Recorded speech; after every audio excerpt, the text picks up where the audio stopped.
सुरुमा लप्परदा कसरी बोल्थिस् त्यसरी बोलेछस् कहिले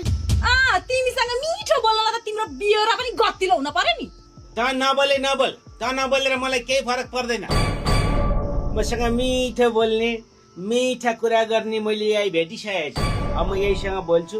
यहीसँग रमाउँछु यहीसँग नाच्छु यहीसँग हाँस्छु ए भनेपछि तिमीलाई यो घर म नभए पनि केही फरक नपर्ने रहेछ होइन केही फरक पर्दैन म त यहीसँगै खुसी छु यता गो आउट बुहारी यो मोरो के बोल्छ चित्त नदुखाउ न है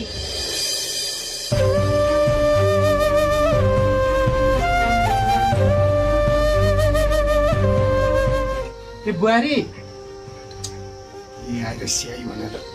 बुहारीको चित्त दुखाए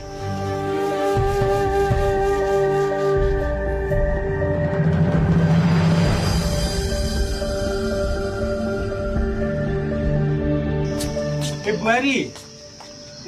झोला बोकेर कहाँ हिँडेकी नानी तिमी माइत हिँडेको बुवा यस्तासँग बस्दिन म त्यही झुसेको अनुहार हेरेर बस्नु गएर ए बच्चे बुहारी रिसाएर गइन्छ हो जा फर्काएर ले जान्छ एक दुई दिन बस्छ खाना पाउँदैन फेरि फर्केर आउँछ त्यो झुसेकोमा कति दिन टिक्ने हो र त्यो मलाई थाहा नभएको कहिलेकाहीँ नुन भुट्नु नै हुँदैन त्यसको माइतीमा ए मलाई हुर्क्याएर हुन्छ अब आनन्दले कुरा गर्छ